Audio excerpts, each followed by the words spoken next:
Now I'm on. I'm with the band, yeah. I am one with the band. This is such a big, and I've got such a puny head that this doesn't ever stay on properly.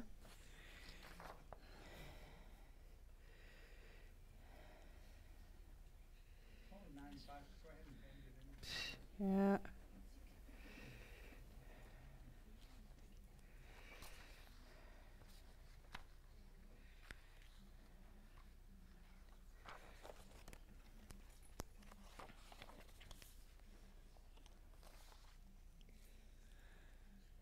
Okay. Well, we have more people than I was expecting. That makes me happy because it's when it's raining out, it's just hard. People get home, you get, comfortable and warm, and that couch starts to look a little bit more comfortable. And I was actually thinking that way. If I wasn't leading this class, I'd have been going down that path. I'm going on very little sleep. I'm a new grandma, so yay, so excited. They're actually all up in Minnesota, and I just got a snap from them. It is 24 below. Yeah, but this is my second grandchild, and the first one is 7 years old now, but he was born and had open heart surgery the day he was born. So instant flight up, taking care. So I was kind of on pins and needles, so I'm going on about this much sleep right now, so bear with me. It is just after 7. We'll give it a couple of minutes because some people are still coming in.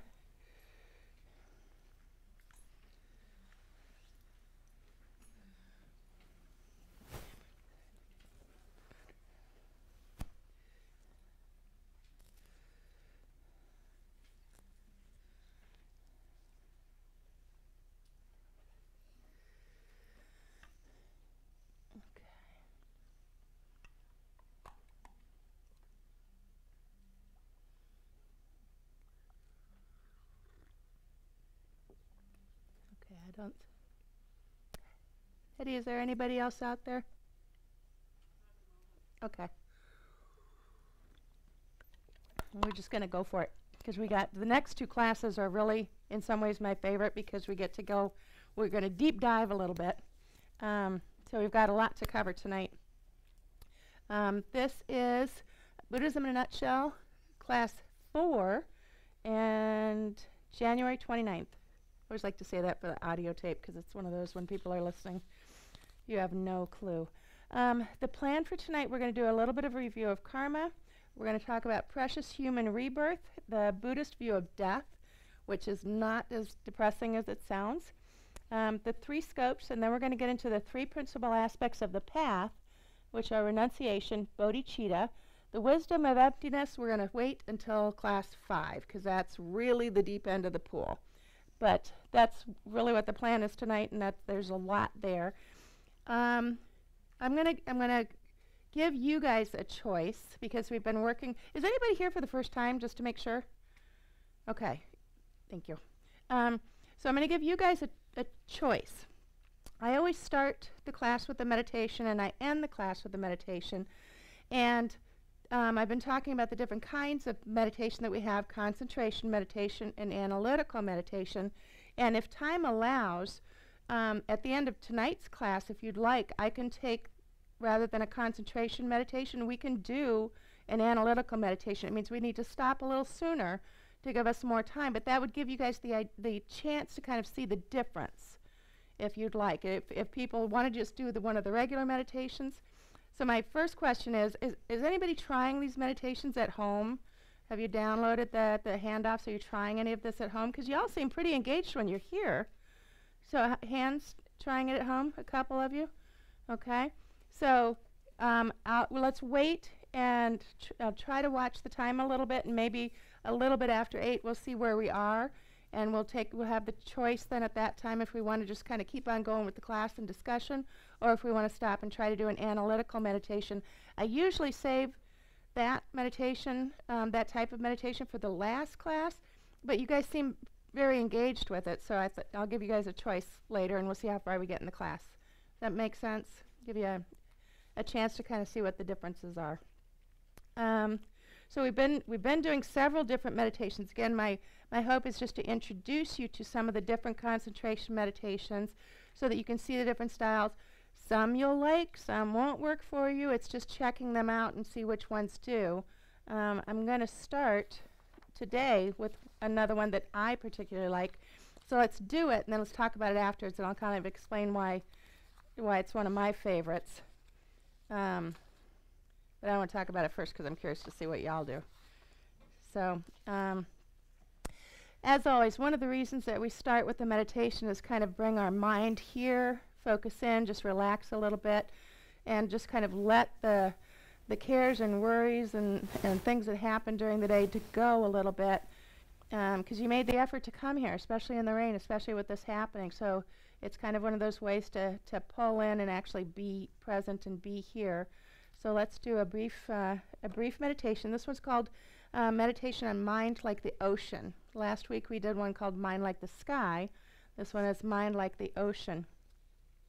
So if you remember that 7-point meditation posture, rather than me going through it, get comfortable. Keep your back a little bit straighter, your shoulders back. Create that position that you can hold your feet on the ground. Your hands can either be resting on your knees, or you put the right hand on the left, put your thumbs together and place that slightly below your navel. And again, what we're doing is there's nothing woo-woo or, magical about any of this. This is all common sense, creating a posture that we can hold for a long period of time so you can kind of forget your body a little bit while you're working with your mind. And so just kind of fall into an easy breathing. We call it the 7-point meditation posture. There are some of the great teachers will actually add an 8th point, and it's the breathing. Okay, just getting into a natural rhythm of the breath. If it helps you when you start to go into one of the light meditation using the breath that we've already learned, whether counting the breaths or just that being aware of the breath, it's just good to settle in and just breathe a little bit. Sometimes it helps if you take 2 or 3 deep breaths to kind of release that tension and get that going, and then just softly start to breathe and settle in a little bit. And we'll focus our attention on our breathing and breathe naturally.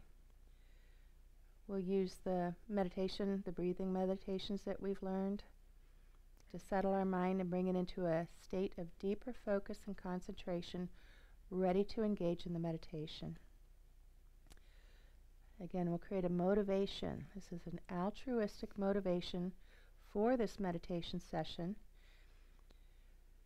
thinking that we're meditating not just for our own individual benefit, but we're taking the time now to meditate, develop our mind, to become a wiser and kinder person and able to be of benefit to all sentient beings, and that includes ourselves.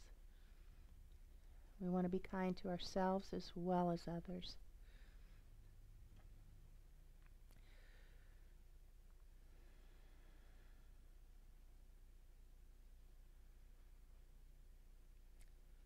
We'll start by practicing bare attention.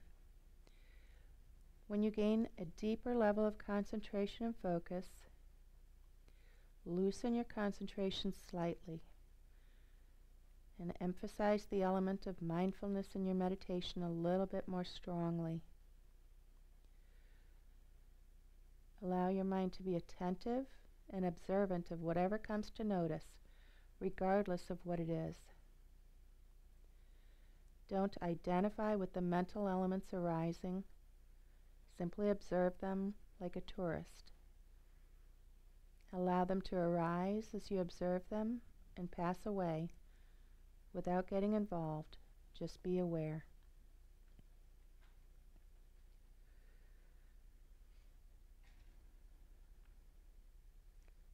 Allow your mindful attention to expand, to encompass your entire sphere of experience of consciousness. Forget that there is an observer and something being observed. Simply imagine your experience, your consciousness, as being just like the sky, completely clear vast, spacious, without end. Concentrate on this experience and identify with this experience. Calm, clear, spacious awareness.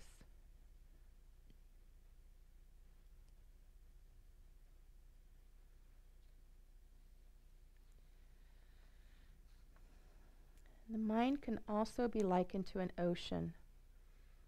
The thoughts and other mental events to fish swimming through that clear, spacious medium. We are ordinarily unaware of the nature of the mind, and instead observe only the fish-like thoughts. It's as though we were observing an aquarium through a large glass wall, and at first we only notice the fish. If someone were to tell us to observe the clear water in which the fish were swimming, we might at first have difficulty even noticing it because of its transparency. But by simply realizing that the fish could not be swimming unless there was some substance to swim in, we can take our attention away from observing the fish and focus instead on the clear water. In a similar fashion, we let go of paying attention to our fish-like thoughts. Instead, we step back and recognize the clear, light nature of our mind within, which all of our thoughts and other mental events occur. We identify with our minds like an ocean with that clear spaciousness.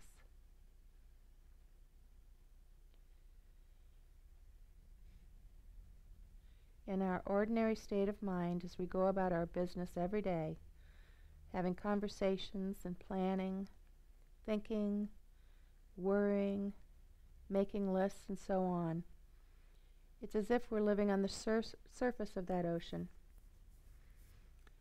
All those thoughts and feelings and ideas seem to fill our minds, making lots and lots of waves, lots of turbulence and agitation.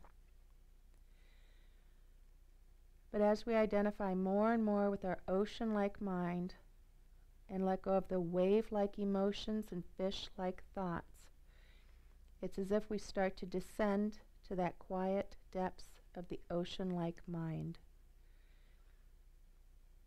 We reach a state of mind that is more peaceful, still, free of agitation and disturbance.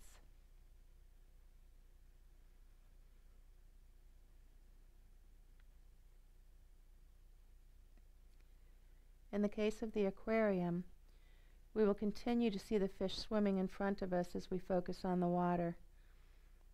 However, when we focus our attention on the clear light nature of the mind, our thoughts will begin to diminish in intensity and frequency, thereby quieting the mind and enhancing our ability to concentrate.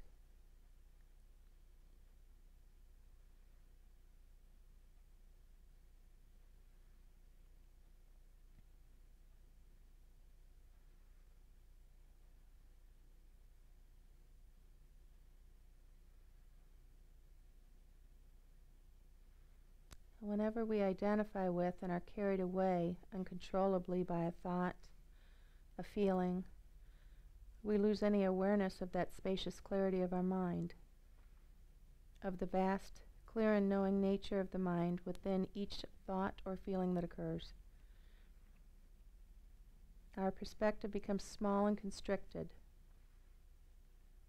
It's as if all there are the waves and we've lost the ocean. We lose that open and quiet spaciousness. When we can simply observe these thoughts and feelings arising without getting involved.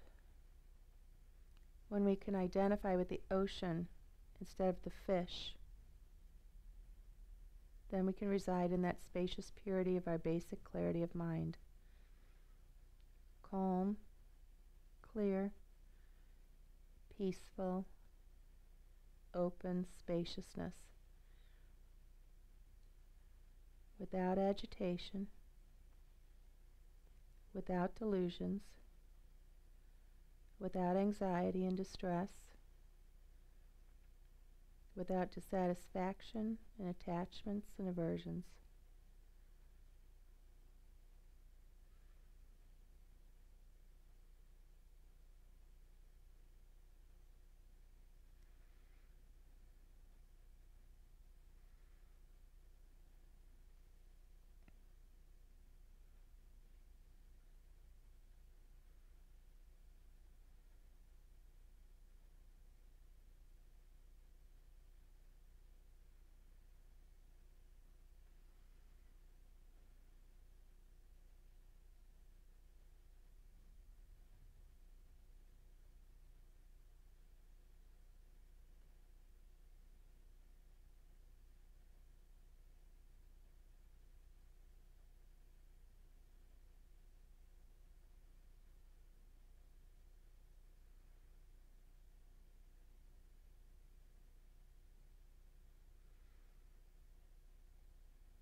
We'll finish with a dedication and dedicate all this positive energy that we created through the practice of mindful meditation to becoming a better and better person who's more at peace in life, who can bring more peace and well-being to others in every moment of every day.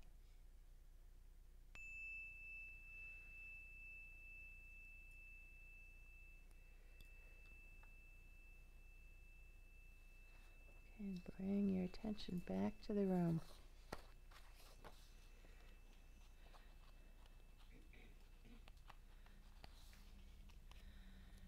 Again, all of these meditations are things to help you start to work with your mind.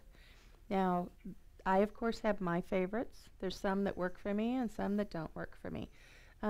This mind like the ocean seemed to work for me because just having that idea of, the thoughts and the waves and all that occurrence and then slowly sinking into it and just being a little bit quieter and the calmness that's down there. Maybe it's just the analogy that worked for my mind, but all of a sudden to actually think about the water, we tend to look at all of these things that are happening in the water and in life. It's all right here, right? Instead of paying attention to those moments in between. That for some reason, all of a sudden being aware of the water seemed to work better for me, better than the sky. The sky was good. I like that one too, and it's open and everything, but somehow the water seemed to have more substance to me. It just made it works better for me, and I'm not quite sure why. It just does. Most of us have the experience Where's of them? floating in water. Yeah, that's true. She said most of us have the experience of floating in water, and so maybe that's a little bit more of a visible, experience that we can relate to. I don't know if you guys are you finding things that you like or that are working for you or not working for you? Does anybody want to share any of that? Like which ones? It's just good to have the discussion because sometimes, people, prefer not to talk, and that's just fine. But sometimes when you say it out loud, I'm one of those where it's like, yeah, that's what I think too. Yeah, I'd say that too. I like the counting, the breathing in, Yeah. counting to one and breathing out. That one's my favorite. Yeah. And then this one that we did today with the water is my second favorite. Yeah. Yeah. The counting is mine. I've been doing this for, 15, 20 years. And the counting I still to this day use. And I'll also admit that we're supposed to go to 10, start over, go to 10. That's the part of the awareness. When you get really good at it, you go up to 10 and then you count down, and then go back and then count down. I will confess that I've been all the way up to like 87. So mindless, it's just you just counting and breathing and you lose it. So, it's not being mindful. It's being mindful, because I'm just not paying attention. But I do tend to like that when I use that. When my meditation routine, it's having a routine that works. So part of it is just getting that routine down, just like an athlete, just like anything else, that what's going to work for you. And, you have a space in your house that you know that you're going to go to. Try to keep that space clean, set it up pretty. I mean, when I first started, man, I'd close my eyes and I'd be decorating my meditation room, right? Oh, I think I should have this color, and I need a softer cushion. So it's hilarious the things that I went through in my mind while I was trying to meditate when I started. But you create these spaces that you can go into that, that when you go in there, that, okay, it's just like going to the gym. It's just like going to your workout room. It's just like doing anything, getting ready for the day, whatever it is that you do. But you pick your spot, and then you get into your routine of what you're going to do, because that's how you're training your mind. So it's pick the little mini concentration meditations or things you can get into. And then again, we'll try the analytical meditation, so you start to learn to work with your mind. And you'll have days where it's great, you know, it just seems to be working for you and everything's clicking. And then you're going to have some days where, you know what, I can't focus, it's not going to sit, and then just it's okay. And don't, you know, you can be there for 5 minutes, you can be there for 15 minutes, you can be there for an hour. Just pick your time and what works, and don't go over, because sometimes people try to force it a little bit too much, and or if it's going well, you want this to be something that you enjoy doing. It's not something, don't force yourself. I mean, sometimes, sure, you need to, sometimes I'll just make myself go in and sit down for 5 minutes, just to do it, do my basic practice. But it will start to get easier, and you don't start to see the difference. It's just like anything else. You don't start to see the difference until you've been doing it for a while. And then you can look back and say, wow, look at how far I've come. And so it's just kind of keep going with it, because it's just like anything else. You don't learn to drive a car, play the piano, you know, play golf, do a sport without practice. And so, you know, you go to college to learn. This is the same thing. So yeah, the mind like the ocean. Again, all of these are on the Kadampa Center website, kadampa-center.org. These handouts are there. Most of the handouts that we have been working with are on the Buddhism in a Nutshell class. I know that there's a couple of them that I might be dipping into the Meditation 101 class, but most of the ones that we've been doing are right there on the Kadampa Center website. So go ahead and check those out. Okay. So reviewing karma. Let's go there.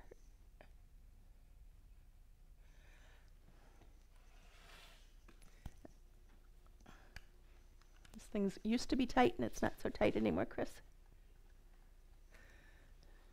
Okay. What just happened? What's going to happen when I let go of this? Why?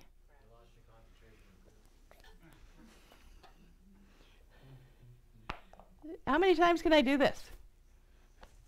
Will it always happen the same way? Is it ever going to go up? Is it ever going to float? Is anything different ever going to happen?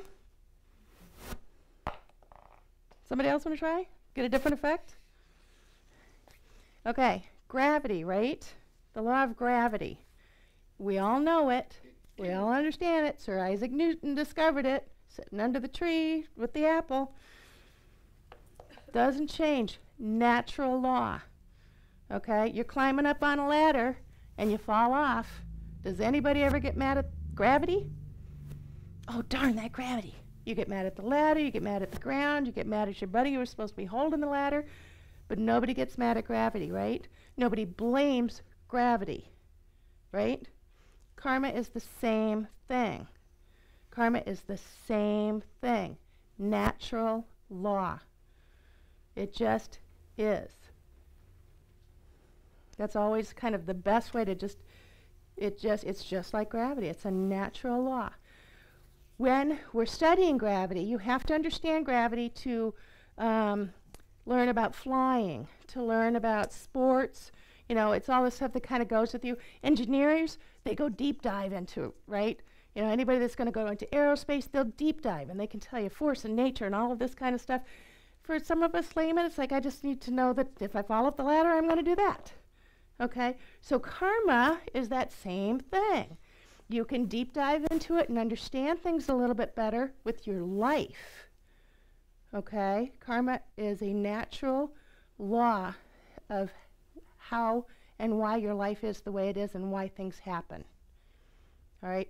But natural law. It's not good or bad. It's nothing to blame.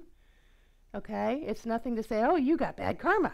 Oh, karma's a bitch. You know, what do they say? Oh, they're going to get it. It's not a blame game. Just helping a little bit. Like I said, this is something we're not going to understand in this class.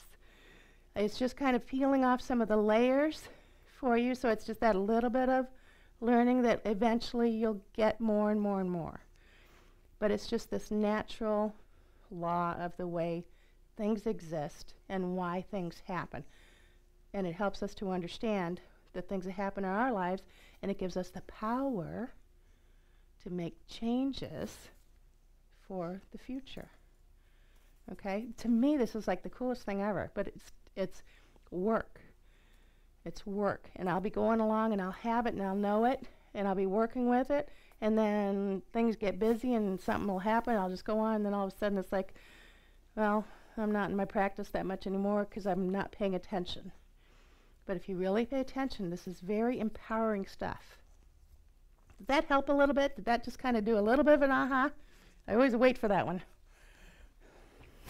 Okay. Positive actions will produce happiness. Negative actions produce what? Suffering. Happiness and suffering. Everything's about happiness and suffering with us because we all want happiness and we want to get rid of suffering. What is suffering? Dukkha. Remember, it's that bigger word of suffering of change, suffering of impermanence. You know, it's kind of that overall suffering, not just the suffering that we tend to think of in the Western world. Karma is a psychological process, all right? And there is no karmic scoreboard out there. This is all our internal psychological process, the good things and the bad things that we do, and the karma that we have created through our actions that we did in the past is how we're living here now, and the actions that we do now will affect our future. Okay? I should stay on track. Karma is definite. Virtuous actions will always do positive. Negative actions will always bring suffering. You may not see it immediately. That whole thing about, that boomerang or something, there's, duh, if I'm nice to you, you're going to be nice to me. Okay, if I'm mean to you, you might be mean to me. So that's, conventional, of course. But thinking about it on the larger scale, a little bit more broader. Karma expands over time, meaning the nice thing I do for you today is going to expand. Okay, it's just like that ripple in the water. You don't know what kind of an effect. I've had direct experiences a couple times with things that were just little things for me, to go have a cup of coffee with somebody, or to go, something that really I didn't think of as a big thing. I didn't realize what a big thing it was to that other person and what a difference it made. And I've had enough of those experiences that now I try to pay a little bit more attention to the little things. We all know what that's like. People do little things for us, kind things for us, and you can actually even feel it where, that meant something to you, where it may not have meant as much to them. So try to be that person. So if we try to do that and use it, it's, again, this is starting to work with it. Why be a nicer person? Well, you're going to reap the benefits too. No result without the cause. You will never experience a result without having you created the cause. So I won't be affected by something, your karma, okay? Do we have a little bit of a collective karma? Because we're all sitting here in this class, right? So we all have the karma to be here. So there's a little bit of that type of reasoning, okay? But karma is good and bad. It just is. I'm just going to keep going. If you guys have questions, we're just reviewing, but go ahead and ask them. I'm going to have you use the mic. Since you're saying that karma is positive and gives us happiness, it actually, I had to go to a meeting for this older age, to get financial stuff. And I felt so sad how these big companies lie to the older Americans. And I was trying to help her, but every time I am in there, I'm actually suffering so much. So I don't think it's giving me any happiness helping somebody. It just keeps it's hard, making me isn't it? unhappy and sad, and like I cannot handle it. Yeah. Okay. So that's actually a really good statement question. Okay, there's a question in there because we've all been there. Sometimes sometimes putting yourself in a negative situation or a bad situation or a sad situation is very challenging for us, right? I can be one of those, okay? I'll go help at a rescue, an animal rescue, or, you know, I went to India and I saw all the beggars and stuff there, and it just breaks your heart. It breaks your heart, right? And so it's like, well, what do you, you know, what do you do? How do you feel like you can make a difference? What difference can you make? You're only one person. All those things can be overwhelming. So there's a couple of different things. Number one, and all I can do is kind of give you some of my experiences of this. Mother Teresa is a phenomenal. She's not Buddhist. I don't care. But she's a phenomenal. I don't care what you are. If there's a good example out there, it's not about religion. It's about the example. It's not about, you know, who you're choosing to follow or any of that. So it's Mother Teresa is one that she could give that love and that compassion without taking on the heavy weight of the grief of it, right? So she wasn't, it's when that I becomes involved, it gets hard because we get involved in the sadness instead of, if we learn how to kind of break through that, it is not easy. I've been there. To break through it, because if I'm so overwhelmed with sadness, then I might not do it, right? Then I might not help because it just is too crushing for me. And sometimes that's the right thing to do, is just step away. It's if it brings too much sadness in your life, then step away. Okay? If it's something that you can work with and start to break through because it's about them, it's not about you, then you can maybe have that more compassionate love to keep going. It's not easy. Sometimes you have to step away. Sometimes you're going to go home and cry. But you did it. And so sometimes it's how you choose to do it. And that there's just a wisdom you have to work with yourself and know when it's too much for you and you need to step away. There's a wisdom there. There's a self-compassion there. Okay? And then sometimes that you can maybe push through it and do it. Does that make sense? Everybody has a different line there.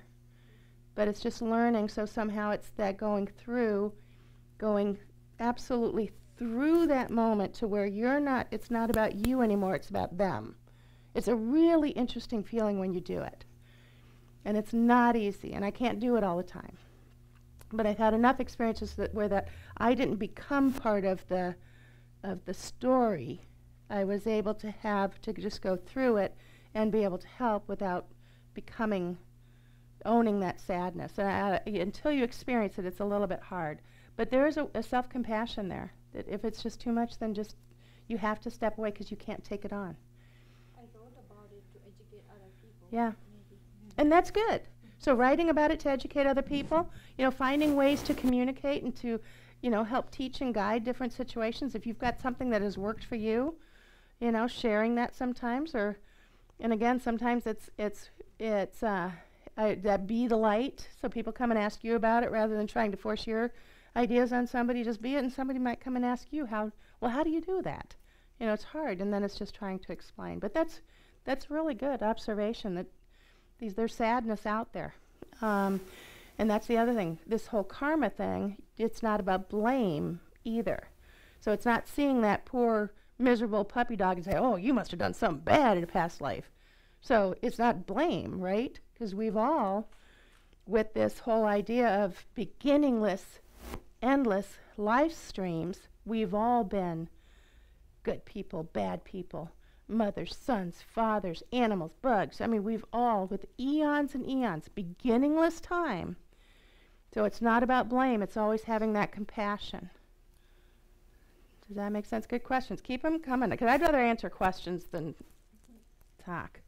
Karma is never lost. Karma is not lost. You cannot get rid of it, except actions will always produce a result unless karmic imprints are purified or destroyed. How do you purify?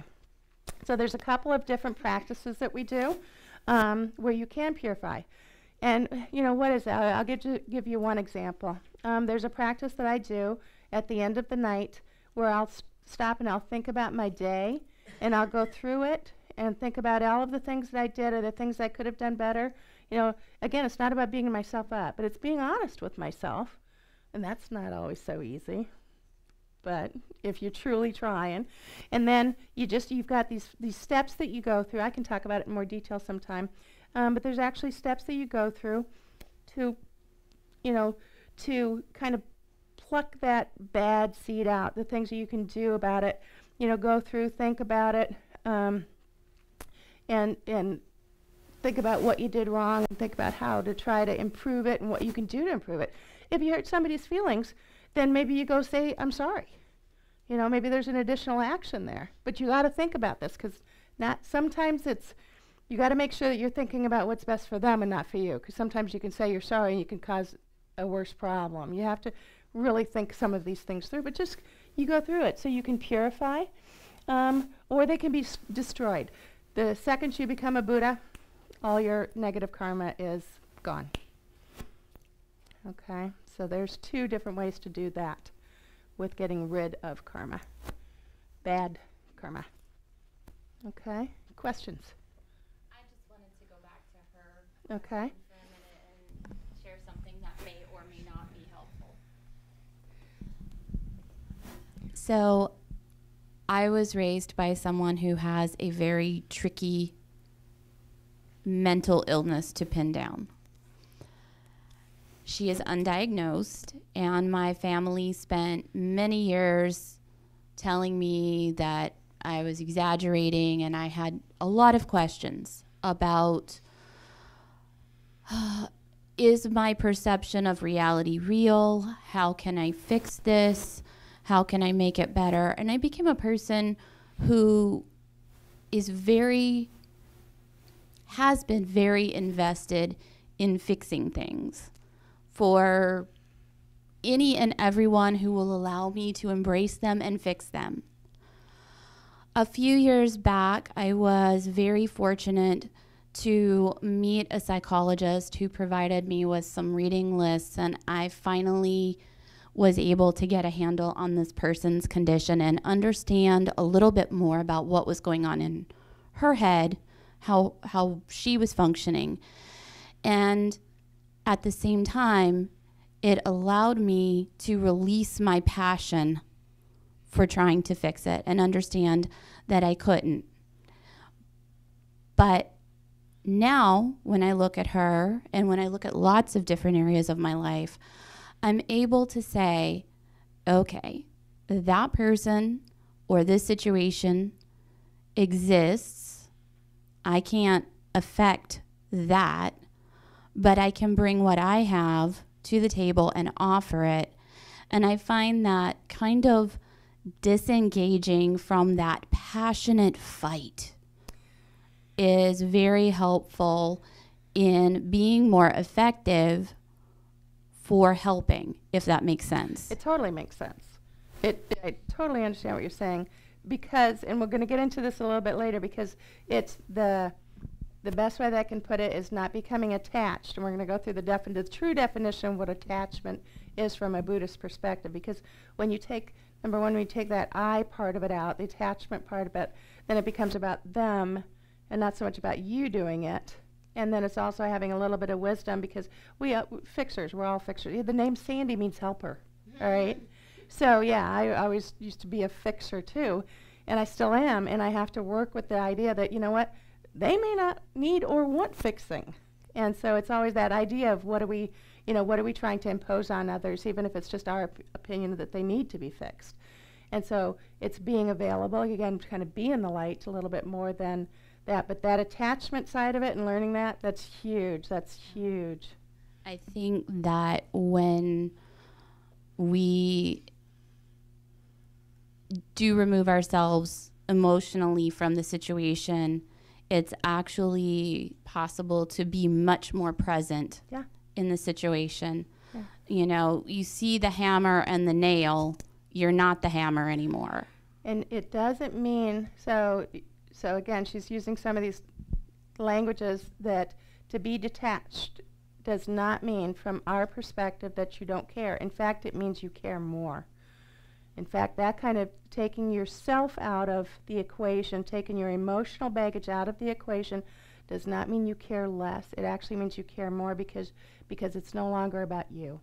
It's completely and totally about that other person. So being detached, again, attachment is, and we'll get to that when we get here, because we're kind of jumping the gun a little bit, which is great. But attachment means that it's more about you. You know, we use the word in the Western society, oh, I'm very attached to my husband, I'm attached to this, and we kind of mean it in a positive way, right? I have this attachment. In Buddhism, attachment is a very negative word because it means that it's all about me. You know, I'm you know, have my my husband, and it's all about how he makes me happy. And so it's just going, you know, if that's all my thought is, then as soon as he goes and does something that doesn't make me happy, well, now this isn't, you know, true love because it's about me. I don't want him to be happy. It's about him making me happy. If I truly, truly loved him from a Buddhist perspective, I want him to be happy no matter what. Okay, so it's no matter what. So the taking that attachment side of it off, I want him to be happy. Now, it does not mean I'm a doormat. Okay, I'm going to stand up for myself. Buddhism is not about being a doormat or that you put up with bad behavior or that you put yourself in bad situations. But if you truly love that other person, you want them to be happy no matter what. How many people in here have children? Okay, for those that don't have kids, how many have a pet? Okay, for those that didn't raise your hand yet at all, do you have somebody in your life that you care about, whether it's family, brother, significant other, just somebody other than yourself that you care about deeply? Okay, so it's trying to think of those. Those are the people that we have this relationship with. For parents, you can really understand it because you want your children really to be happy, really no matter what. That's probably one of the best definitions of true love because it's just kind of that selfless love, right? You would literally throw yourself in front of a car to save your kid and not even think twice about it, right? I mean, that's what we do, especially when they're like my new granddaughter, you know. It's the things that we do just mindlessly. We would just do it.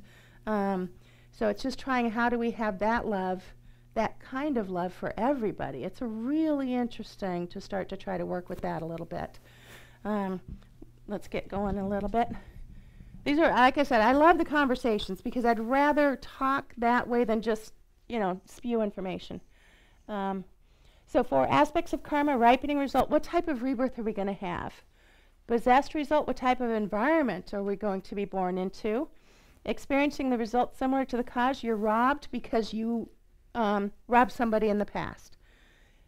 Creating the result similar to the cause, you steal now because you were a thief in the past, so it's habit energy. So all of these are aspects of karma that happen, and again, you can tell what kind of life you lived in the past by looking at how you live now. And I'm going to tell you right now, every single person in this room must have been phenomenally kind, phenomenally wonderful, and just generous to a fault, okay, in your past. Because why? Because you're sitting here in a Buddhist center trying to find out about love and compassion, because you're sitting in air conditioning and heat, because you have clean water, you have clean air, you live in a country that has freedom of religion and freedom of speech, and what, 90% of the world does not live like this. So if you think, I know that not all of us, I mean, I'm a cancer survivor, we've all in this room had bad things happen, but relatively, you all must have been phenomenally amazing people in the past who have been here. And I will say people, okay, because to have this kind of this beautiful rebirth that we've all had to be here, okay, it's our karma just ripened in that way. And now we have the opportunity, and you're taking this opportunity to learn more about this. So again, this is amazing, beautiful karma that you have that we just don't even think about, right? But half of the world does not have the same things that we have here. And the reason that we're sitting here is because of the karma that was created in our past lives. So I'm always very aware of that because I want to do that same thing for the next holder of this mind. So if you think about it that way, it's pretty amazing. Okay, so this all comes down to ethics, secular ethics, okay? Body, speech, and mind. The 10 non-virtuous actions: killing, stealing, sexual misconduct, lying, harsh speech, divisive speech, gossip, covetousness, anger, and wrong view. We went through all of those before. If we want to go deeper, we can talk about those again, but I want to kind of keep going here. So those, it's all ethics, you know, and ethics, I don't know why the word ethics always got a bad name. You know, it doesn't, is there anything up there that y'all want to do? You know what I'm saying? I don't know why they make this like it's a bad thing. It's, you know, we're just trying to put some wrappers and some boundaries around our life, and if we do it, these should be helpful to us, not rules, right? So it's just, how are you looking at this stuff? Does that make sense? Again, if you just shout out if I'm not paying attention. Okay, so karmic seed. In order for karma to ripen, okay, so let's pretend I've got an acorn in my hand, okay? That acorn, I'm going to plant that acorn, and what is that acorn, if everything works right, what is that? It's going to be an oak tree, right? It's not going to grow up, it's not going to be a pear tree, it's not going to be an apple tree, it's going to be an oak tree. So literally, I could look at that acorn, and I could say that is actually an oak tree. We just don't kind of think that way, but think about that. So I'm going to plant that in the ground. I've got to water it. It's got to have some sunshine. It's got to have nutrients. Things have to happen in order for that to grow, right? So things have to happen in order for that to grow. Same thing with karma, okay? So that initial seed, the intention or motivation to do something, okay, there's your first thing that has to happen. Then the action, the actual weight of the action, you actually have to do it. And then the result, what's the end result of that action? And then did you rejoice in the result? So now I'm talking good or bad. All of those things have to happen before that karmic seed is sealed, I guess is the best way to put it, right? So the intention, I'm going to plan to kill somebody. Okay, so I'm planning and I'm thinking about it. So there's this karmic seed is now starting. Now I'm going to actually go do it. Okay, what happened? That person died. And I'm happy about it. Okay, so those things have to happen for that karmic seed. Now that seed is planted. Boom. Done. Now I either have to purify it or become a Buddha, because that karmic seed is there. Now sometime in the future when that karmic seed ripens, I'm probably going to get killed. Okay, that would be kind of a direct result, right? And I'm being real specific about some things here. Okay? So that's a big one, right? Killing another person. That's a big, heavy karmic weight. Okay? Now let's go through this. Okay? I just killed a mosquito. Didn't even think about it. There really wasn't an intention going, but it happened. The intention was, ow, boom, I did it. The mosquito died, and I go, oh no. All right? So I didn't rejoice, but I still killed something. So it has less karmic weight, right? So this is all about how much karma am I carrying around, bad karma. We're talking bad karma right now, okay? So how much weight? Is this making a little bit of sense? Okay, so it's your intention. You're driving in your car. How many bugs do you think you killed on the way here to Kadampa Center? Your intention is to go to a Buddhist center, learn about happiness and love and compassion, and you killed a bunch of bugs on the way. Okay, the intention wasn't there, was it? But it still happened. Things still died. Okay, we didn't rejoice in it. So it's a how does all of this stuff happen? There still will always be a result from our actions, but it's how much of a result. Okay, so again, this stuff is really trippy when we start to work with it. But it's trying to, okay, so now how do we take some of the stuff in and work with it, you know, all day? Okay, we have a choice of what we're planting in our minds. Now, I had a lady come up last time that was excellent because she goes, but I like weeds, they feed the butterflies. Well, that's very true. Okay, I actually am trying to plant a butterfly garden and it's all weeds. The point is, use an analogy that works for you because you have a choice of what you are planting in your mind. You have a choice. Okay? There's some people, there's different practices that you can do. Some people will put pennies in their pocket or little stones or something, and if you think, you know, good things, then move it over. You know, oh, that was a good thought, or I did something nice today. There's a thought, move it over. Okay, so you can, all of a sudden, you're going to be over there, so you're aware of this all day, right? So all of a sudden, all the pennies are over here, then now you got to move them all back the other day. If something happened, something was kind, there was a good thing. So it's whatever tricks or triggers or things that you can do to help you have a more mindful day, try them. You know, I've told you guys, I do the stoplight thing. I don't even think about it. I go to the stoplight, and instead of a negative mind, I say this little prayer now. And now I'm actually, don't turn red because I haven't done the prayer. Boom. And then I can do it. Whenever I hear an ambulance, I say a prayer because at the other end of that ambulance, somebody is in pain. Okay? This is pretty hard because I work in the medical field with a lot of people. Okay, so I'm hearing ambulances all the time, and everybody knows, oh, it's Sandy and her, mindfulness. Okay, but a couple of them are doing it now too. So whatever things you can do that will help you become more mindful during the day, this is how this stuff works. So what can you do to try to be a more kinder, patient, nicer person? You figure it out because you've got a choice. And the other thing is, that's where we were last night. The other thing is, practice on these little things. Practice on these little things, because how do you think you're ever going to handle the big things if you can't even deal with a stoplight? Practice on these little things, because they will help you when the bad stuff happens. Because I guarantee you the bad stuff is going to happen. And what is some of the bad stuff? You know what? Just death.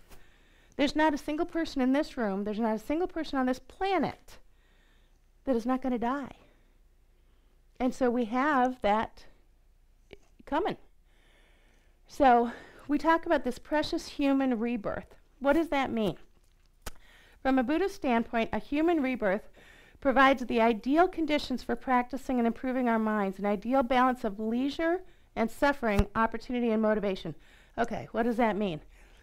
Again, we talked about it earlier, the fact that we live in this country, freedom of speech, freedom of religion, the ability to practice. So we have had this precious human rebirth to do this.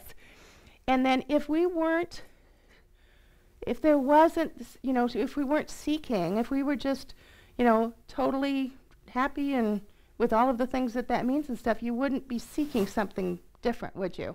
So this is that kind of balance of suffering that we're aware of because we want to learn a little bit more. We're here to learn meditation. We're here to learn about Buddhism. Whatever curiosity brought us here, it did. It brought us here. So the fact that we have this precious human rebirth. Now they say the analogy is for a precious human rebirth is, so you picture that big ocean. So you've got the Atlantic Ocean. And they talk about it in the past they used the word a yoke. I'm going to use the word life preserver. So we've got a round life preserver in the middle of the ocean and all these waves in the Atlantic Ocean. The chances for achieving a precious human rebirth are said to be a sea turtle comes up in the middle of the ocean and puts its head right through that life preserver. What are the chances of that? That's the chances that we have to have a precious human rebirth. Well, that explains why I'm saying all of us in this room must have had a phenomenal previous life because we're where we are today. Because that's how rare it is to have that type of precious human rebirth, to be born in an era that we have the opportunities that we do.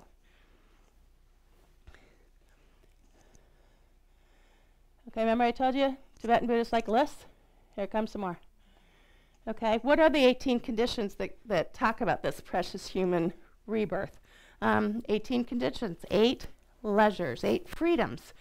These include freedom from being born in other realms. We do have other realms. We won't go into it in this class too much. Hell realms, animal realms, God realms. Freedom from being born at a time when a Buddha did not appear.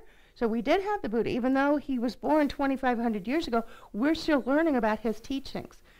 This particular Buddha, Shakyamuni Buddha. Or in a place where there's no spiritual activity. 10 endowments or riches.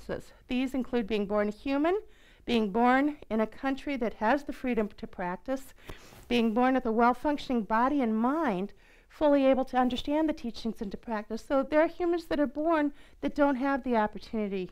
They have some kind of a mental issue or thing. So again, these are some of the things that we have the opportunity.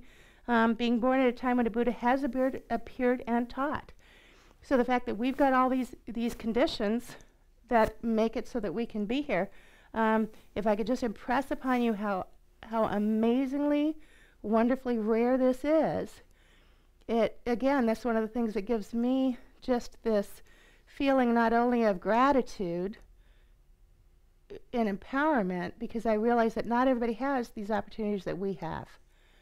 And so gratitude is that wonderful feeling that gives me a lot of impetus to be able to do the same thing for this mind stream in the future. I've got that old Indian, those of you that are my age or older, that environmental commercial with the Indian with the tear, because you want to give it to your grandchildren, especially since I just had another one. I want to take care of this mind in that same way. Okay, Buddhist view of death.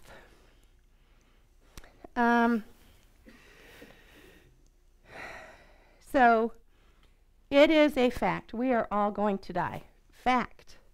And for some reason in this Western culture, we tend to not talk about it, or we tend to look at all of it in such a horribly sad way, and it's a fact. How many in this room have ever even seen a dead body?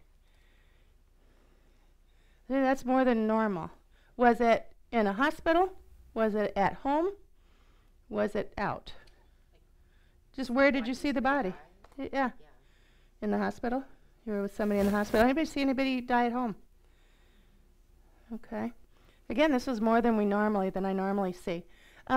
So from a Western perspective, everything that you see, all the marketing we see on television is about being younger, being prettier, being, just totally defying age. And we put old folks in homes. We separate. We don't have the same culture that some of these other countries have where, families stay together. It's just different. But we tend to just block out death or fight death. And that's fine up to a point. But you can't deny it. We are all going to die. So why don't we talk about that? People don't want to talk about it. My mom wouldn't talk about it at all. She just didn't want to talk about it. It's like, well, we got to have a plan, Mom. What do you want? What are some of the things that you want to have happen? How can I take care of you? What do you want me to do for you during the process? Or there's all these different things. So we need to educate each other, our families, on this death process. There is an actual death meditation that is phenomenal. I've done it. I used to do it regularly. I haven't done it for a while, and I need to get back to it. It is, Robbie Watkins right now is teaching Mind and Its Potential on DB class on Monday nights, and he does this beautiful death practice. He's a doctor, so he goes through the physical aspects of it, so he'll explain it, and he'll take you through this meditation so that you can kind of become familiar, because one of the things that is, if we are afraid of it, we stay away from it, right? If we're afraid of it, we don't want to go anywhere near it. So if we can become more comfortable with it, it takes the fear away, and then it's easier to deal with. Okay, it's just like anything else, right? It's just like anything else, because we're afraid and we fear it, so we avoid it, even we avoid talking about it. So there's this phenomenal death meditation practice. Dalai Lama, I believe, does this 6 times a day. Okay, so there's an actual death meditation practice that's really good. And so if you ever want to try it, I can try to look it up and get that. I haven't seen it. I haven't done that one for a while. I need to pull that one out. Or like I said, Robbie Watkins. Are any of you guys going to the Monday night class too? Okay, he may do it. In fact, tell him to do it. It's that good. Ask him. Say, Sandy said this is really good. Because I'm trying to go, but I keep having to work on Monday nights right now. But it's phenomenal. If it ever bothers you, get up and go out and get a drink of water or something. Don't sit in there if you're, distressed by it. But it's really a phenomenal way to become more familiar with it. There is the knowledge that some of these great meditation practitioners, like the Dalai Lama and like some of these other Buddhist meditators, that they will actually be so good at it that when they actually die, that they will have the ability to help to choose their next life, because they're so in tune with it. And so there's an actual process. Just think about it. If we knew how to do it, we could be calm, and we could keep our minds calm when we're doing this, and learning this process and stuff, so it's not this, horrible thing, because we have to do it. If we could just get through it a little bit easier, it would make a big difference to us, and it would actually make a big difference to those who love us, right? Because that's the hard part, is the letting go and the effect that we're going to have on our families. Going through cancer, for me, it was actually harder for me to watch my family than for me to go through it. I've sat on both sides of this chair, and I can tell you it's harder to be the one watching than to be the one going through it. And so if we could learn this, so I'm going to give you homework, okay? I'm going to give you homework for tomorrow. I want you, when you wake up in the morning, as soon as you wake up and as soon as you are able to, I want you to tell yourself you're going to die today at 5 p.m. Okay? In fact, I want you to put a sticky note on your mirror tonight when you go home to remind you, when you wake up, I'm dying today at 5 p.m. I guarantee you, you won't actually die. Okay? It's a practice. So tomorrow, when you still have to go to work, you still have to live your life, you still got to pay your bills, you still got to go to your meetings, but I want you to keep thinking, oh my God, I'm dying today at 5. How will you live your life differently? Is that coffee going to taste a little better? Is that grass going to look a little greener? Might you be a little bit nicer to people? Not go to meetings? No, you got to go. You have to go to your meetings. You have to live. You have to continue. You can't call and tell your boss that Sandy said, I can't come into work today because I'm going to die. Okay, you got to go. You have to go. I want you to have an awareness of how would you live your life a little bit differently. Have this awareness of just if it was going to stop, what would you do? How would you live a little bit different? Because I guarantee you'll think a little bit differently tomorrow. Set an alarm every hour so that you remember, that's right, I'm dying at 5. I guarantee at 4 o'clock you're going to be going, you think of all these beautiful things that you're going to miss or what's going to be special or think just a meaningful day. It will make for a meaningful day. 5 o'clock comes and at 5:01 I want you to go, I did not die. Yay, I have another day. I have another day. A lot of people didn't because a lot of people will die tomorrow. And I want you to think, I've got another day to practice. I've got another day to do things. I've got another day to make my life more. I can tell the people that I love how I feel. All of a sudden, you have a deeper appreciation. So it's just a practice. Write yourself a note and just see, because I'm going to ask you about this next week, and see how it feels. Do you have something, Chris? Yeah. I want you to read it. The class, because I don't have an extra phone.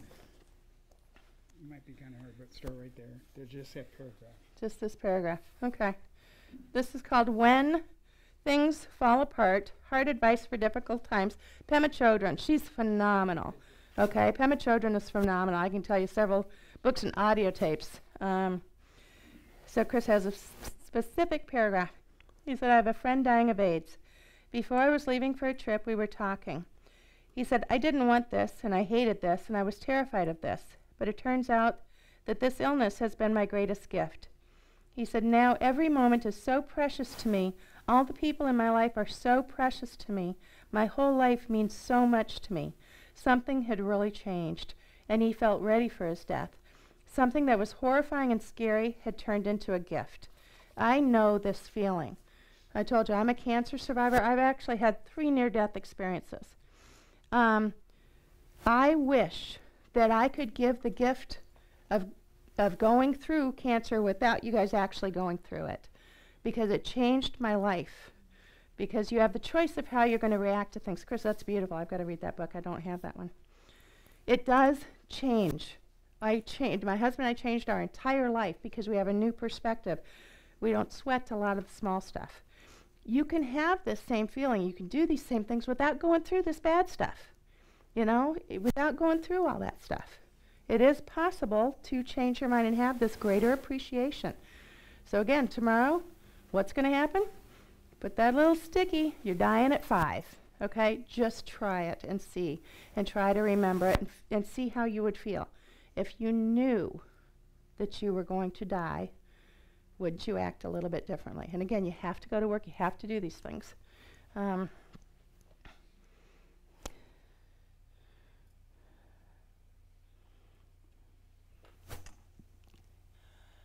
just going to put these up and we'll talk about them. Okay, so remember we talked about the Lam Rim? That's that Buddhism for Dummies. That's the path. That's the original Buddhism for Dummies book. That literally has 3 scopes. I'm going to start throwing some terminology at you just so that you're familiar with these words and what they mean, because as you start to read Buddhism books or go to classes or listen to audiobooks, whatever, these are some of the things you're going to come up with. The 3 scopes: focused on a fortunate rebirth. Middle scope focused on liberation from suffering, nirvana, reaching nirvana. Greater scope focused on full enlightenment for the benefit of all beings.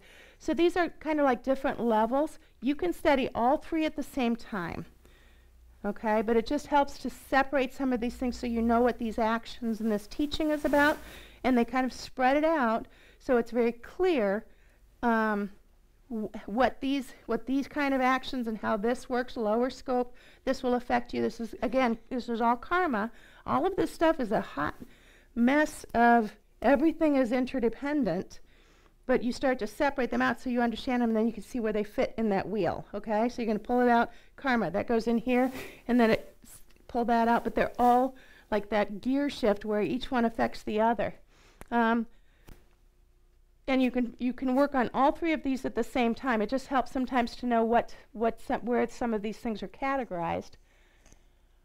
Okay, and remember the Four Noble Truths. This is what this entire class has kind of been wrapped around. We've talked about the first noble truth of suffering. It's admitting you're sick, understanding that we all have these things that are going on, and what are we going to do about them? The truth of the cause of suffering. That was back when we talked about those 6 root delusions. What causes that? We went in through all of those different things.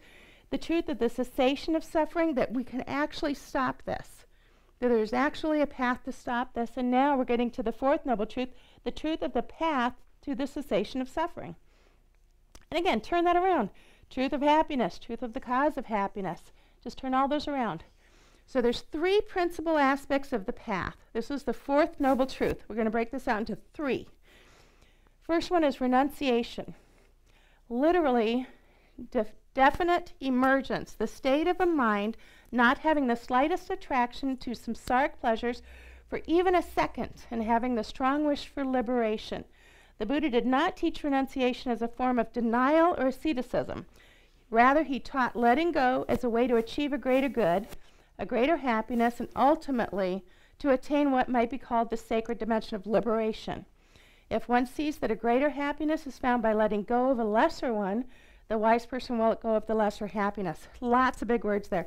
Renunciation does not mean I have to give up my MacBook Pro or my iPhone or my car. Okay? It doesn't mean that. It doesn't mean that you give all your stuff away and go live in a cave.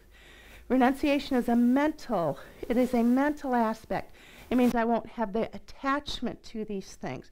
So that if I lose my iPhone, I'm not going to get all upset. So that if somebody crashes into my car, I'm not going to get mad at him for something he either couldn't help or whatever. It's not having the attachment of things. Doesn't mean you can't have them, and doesn't mean you can't enjoy them. But it means you're not going to get upset when they bring you carrot cake instead of chocolate cake. Okay? So it's not having the attachment to these things. You have a question? I don't know. I can do carrot cake all the way, cream cheese frosting. So renunciation does not mean that you can't have things. Does this make sense? Okay. What time is it?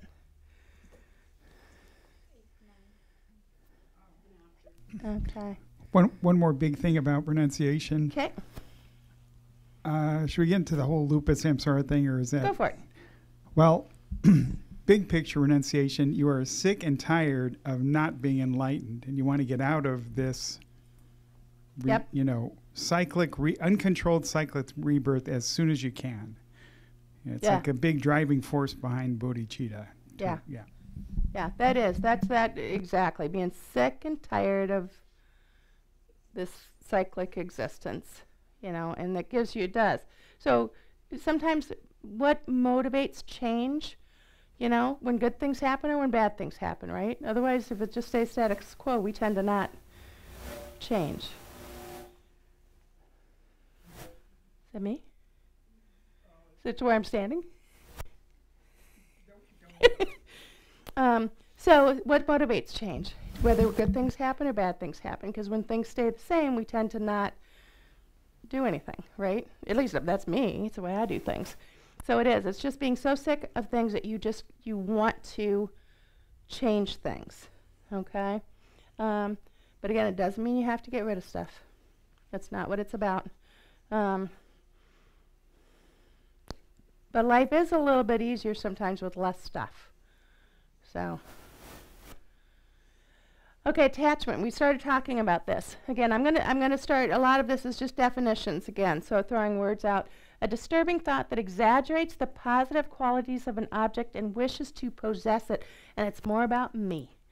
Okay, this is not the Western word of attachment, meaning a good thing, an affectionate thing. This is about that because of the way you feel, you want to be with that person because they make you happy instead of thinking about I want to make them happy. If it was true love, you want that person to be happy no matter what. So attachment is a really big word. Understand that it's completely different when we're talking about it from a Buddhist perspective than in a Western perspective. Different word. And being disengaged does not mean you don't care. Being non-attached does not mean that you don't care. In actuality, it means you actually care more. That's the purest form of that, because you actually care more because you're not thinking of yourself, you're thinking of the other. Second principal aspect of the path, bodhicitta. Also called wishing or aspiring bodhicitta, the spontaneous, uncontrived mind that wishes to attain full enlightenment for the benefit of all sentient beings. Bodhi means enlightened essence, and citta means heart or mind, hence the translation, the heart of the enlightened mind. Bodhicitta is what we talked about a little bit earlier, like that mom that would just give her life for her child without even thinking about it. Okay? Bodhicitta means that you just would help without involving, not even thinking about it, not even worrying about yourself. Okay? You want to get enlightened, you want to help others. It's this absolute, amazing, wonderful, giving mind. Does not mean that you give so much that you don't take care of yourself. Okay, there's a different line here of things. Bodhicitta is this loving, pure, giving, 100% for the other mind that just can give without even thinking about it. Somebody that you care for. The only way that you're going to really akin and get this is for a parent with their child. Maybe your pet. I know I feel that way about my animals. People that you care about, that you just would do anything for that person beyond yourself. Does that make sense? So a bodhicitta or a bodhisattva is the person. Bodhisattva is the person that has a bodhicitta mind. Okay? So these are kind of big words. And this is that Mahayana thing that we talk about at the beginning of every one of our intentions and the end of the motivations, the dedications, to have that kind of a mind. I want to become enlightened for the benefit of others. Okay, so that's that Mahayana bodhicitta motivation. Because now I'm going to tell you a story. I can't even remember how long ago, 12, 15 years ago, right? We had this Monday night class, Discovering Buddhism. 6-week classes where they'll deep dive. Some of you guys are in this class now. There is one of the sections that's called bodhicitta, okay? And so I had been taking this class with one of the nuns that used to teach here, Venerable Tendran. She now teaches down in Florida. Phenomenal teacher. And I'm taking this whole class, 6-week class, studying, reading all the books, and there's a test at the end, right? And if you're interested in taking this, there's a test at the end of every one of these modules if you ever want to become a class leader and move on to these things. So I'm going to take this test, and I was the only one in the class that was taking this test. So a little bit of pride there, which is a negative emotion, remember? So, and I aced it, right? I aced this test. I was feeling so good. I was feeling just proud of myself, and Venerable Tendran was even telling me, oh, that was so perfect answers. They're so good. So I'm all stuffed with myself because I just passed bodhicitta class, and I'm feeling all proud and everything, and I go home, and I get home, and my husband reminded me we had a dinner party that we had to go to. Right? So we got this dinner party with this group of people that we've got to go to, and there's this one lady that was in that group that it was like she was just so challenging for me. So I instantly start complaining to my husband about going to this dinner party because this lady was just challenging for me. And I mean, I was just, I'm saying it nicely here, but I was not happy about having to go to this thing. And all of a sudden it was like, I literally burst into tears. It's like, Miss Bodhicitta, it's like, wow, I was so far away from that entire class, the entire thought process of what was going on in that class, that it was such a stunning awareness for me, that aha moment, that you think you know something, you think you're learning something, and within the 10 minutes it took me to drive home and learn about that party, it was all gone. Gone. I was so far from bodhicitta, I was so far from mindfulness, I was so far from compassion, wasn't even funny. It was just shocking to me that I was in such a mentally ick place. And those kind of aha moments, this is that being honest with yourself. You know, I probably learned more from the times that I do something stupid than the times that I do something well. And so that's my nickname for when, you know, I forget something, Miss Bodhicitta. It's like, it was such a shocker. So yeah, it's learning and working with the mind, and it's always having the awareness. And I actually went and talked to Venerable Tendrin about that, you know, a few days later. Oh my goodness, you didn't know what I did. That was so bad. And she actually said, you know, to stop and wait. She says, the fact that you caught it within minutes, whereas before maybe you wouldn't have caught it at all. But she said, there it is. That's what you're looking for, to be able to change and to be able to recognize it. So that's why. It was phenomenal. It was like I totally changed. I had a great time, and I actually got along with that lady very well. I totally changed my mind, and it was just a totally different experience. It was a complete, in fact, I went out of my way to spend more time with that particular woman, and I had a phenomenal time, and I have no clue what the problem was before, because it was like, I don't know. It wasn't challenging. Yeah. Yeah. Yeah, to just change. But yeah, so it's like I said, it's having the awareness and learning to work with your mind. I have learned to work with my mind, and I will always be working with it. That's why they call it practicing Buddhism, but I am more aware of it now, and I've got these tips and tricks to help me be a little bit more aware during the day.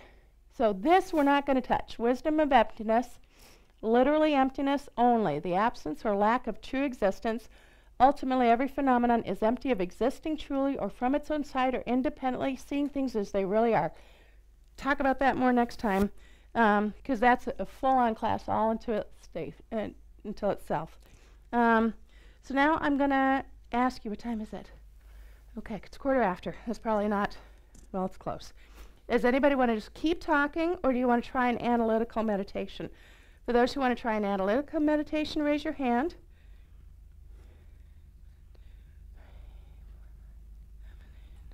It's going to be half and half. Okay, those who just want to keep talking? 2. And there's a lot that are just undecided and aren't going to say anything. Okay. Well, let's do the analytical meditation then. Go for it. Okay. Concentration meditation is what we've been doing with the mind like the ocean, with the counting the breaths, because we're just focusing on one object. Okay? We're focusing on the breath. We're focusing on the ocean. We're just doing we're just working specifically on an object to be able to learn how to concentrate more and to focus our mind. In analytical meditation, I'm going to give you a concept that we're going to think about. Okay, and I'm actually going to do a meditation called equanimity. Okay, so equanimity is a big word, and how about we do it, and then we'll talk about it a little bit afterwards, because it'll be easier for me to explain. For my Minnesotan is coming out there, it'll be easier for me to explain afterwards. I've been talking to the kids a lot, so yeah, my Minnesotan is coming out. So let's do the equanimity meditation, and then we can talk about it, because it'll give you the difference of the two, because the whole reason for meditation is to learn to work with your mind. So to learn to work with your specific mind, because it's different than yours.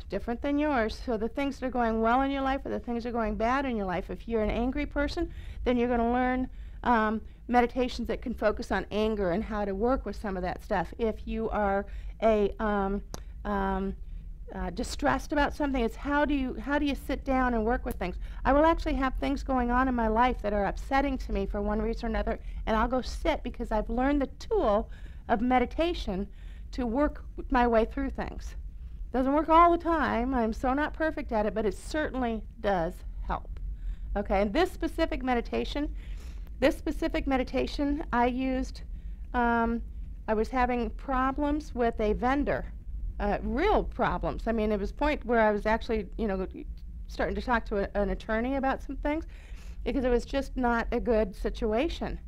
And I actually did this meditation before, because even that caller ID, I'd see that he was calling and say, how do you not want to talk to you? And so actually one time I did this meditation when I knew I was going to have to call him. And so I did this meditation, and equanimity allows you to work with trying to equalize people and things a little bit more. We'll go through it and do it. Well, I did this meditation before I had to call him. And nothing else changed. Literally only I changed, because I did this meditation. When I called him, probably my tone was different. Everything about, that was different from my end. And so he reacted differently to me, and we actually were able to work out the problem. The only thing different was me. Okay, I did this, so obviously I got my tone a little bit better, and so I was able to actually change and shift the situation because I did this meditation. I still do this when I have to deal with something that I don't particularly care about, or a person that I'm challenged by. I don't do the bodhicitta one, which I could do too. That's a different situation. But it literally can change your perspective on things. So it's learning to work with your mind. So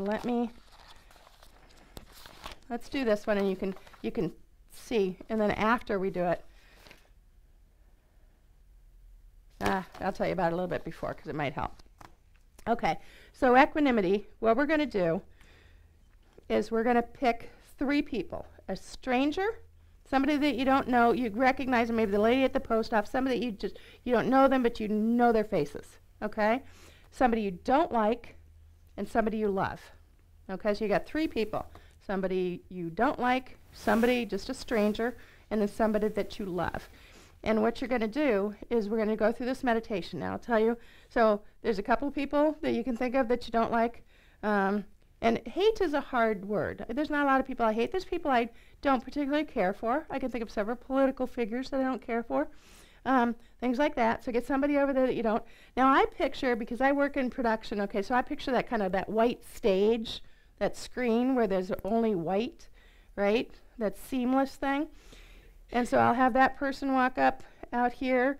I'll have the person a lot of times I'll use one of the ladies at the post office because I don't really know them, but I recognize them enough to know them. And then I, of course, use like my husband or my kids, and I can literally get them to just kind of walk out, stand there, look at me, type of thing. So, okay, let's go through it, and then we can talk afterwards. Okay, get yourself in that comfortable position. Let's bring it down a little bit.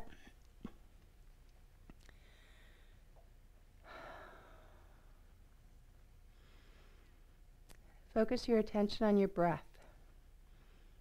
Use one of the various breathing meditations, counting the breaths, any of those mindfulness meditations to settle your mind into the moment and into a more concentrated state.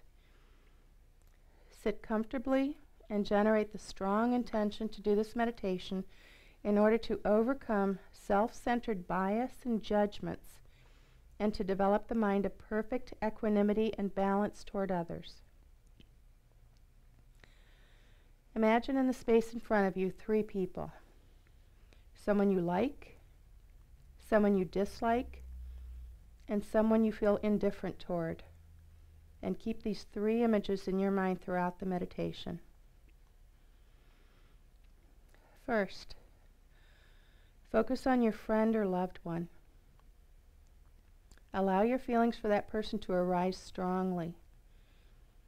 Feel your conviction that this person is definitely and truly a friend. That is a person who is good to you and fulfills your needs and wishes. Also feel how you really want this person to be happy and identify yourself with these wonderful, good, warm feelings. Now shift your attention to your enemy, this person that you don't like and who's not kind to you, who doesn't satisfy your needs or who annoys you, makes you angry, who hurts you. and look at this person carefully. And look carefully at the feelings you have about this person.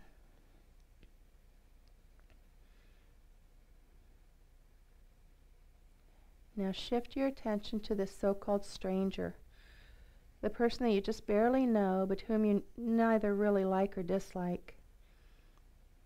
Look carefully at that person and note carefully your feelings of indifference. Now consider and recognize that the nature of your relationship with each of these three people and the labels that you have put on each of them are based solely on what they do or don't do for you at this point in time. Think of people who have been your friend in the past, and then for whatever reason they just became your enemy or just went away and you didn't think of them anymore. And vice versa. People who maybe were your enemy and now may be friends. Or strangers who became friends or enemies. Each of these labels is temporary and impermanent, just what the situation is at the current time. There was a time when your loved one was a stranger to you. There was a time when your enemy was a stranger to you. The strangers that you're thinking of now may eventually become friends or enemies. Now move your attention back to your friend and imagine a situation that would cause the friendship to end. Imagine your friend turning against you. Experience the resentment, anger, and hurt that you would feel in such a situation. Do you still feel warm and friendly feelings toward that person? Do you still wish them well? Do you want that person to be happy? Where's your friend now? And remember, this person was not your friend before you were acquainted. Recognize how easily this person could cease to be your friend now, just as you have imagined. And think to yourself that there's no sound reason for feeling kind and loving toward only the friend of the moment. Relationships have changed in the past and will continue to change. Today's friend can become tomorrow's enemy. Now move your attention to the present enemy.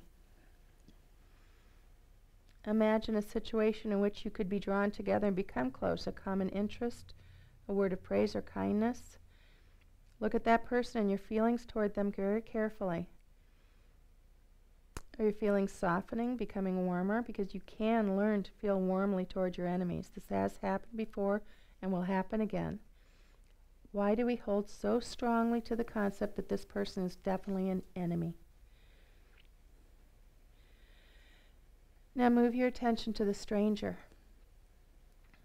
And imagine how just one act of kindness or anger from this person could immediately turn him or her into a friend or an enemy, respectively. There is no inherent, definite stranger there. There is no sound reason for the feelings of indifference that we hold on to. Remember that your present friend and your present enemy were both strangers to you beforehand.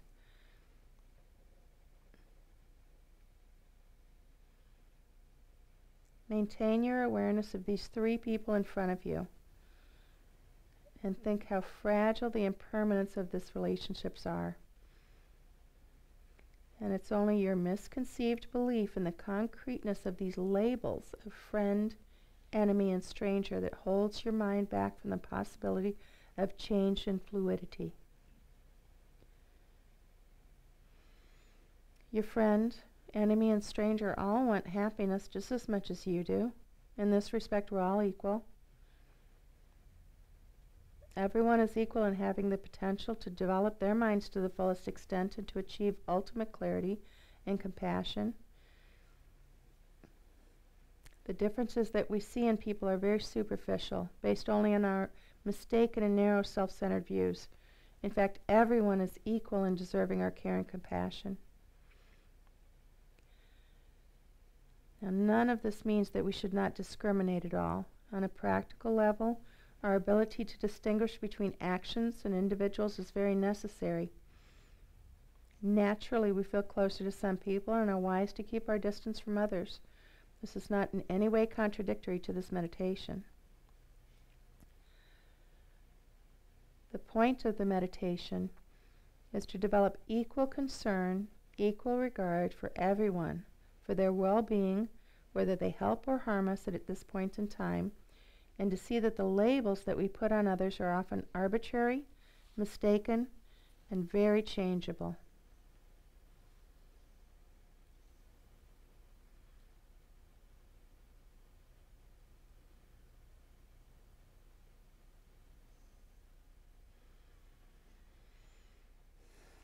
Finally, dedicate your positive energy and insights into the well-being and happiness of all living beings.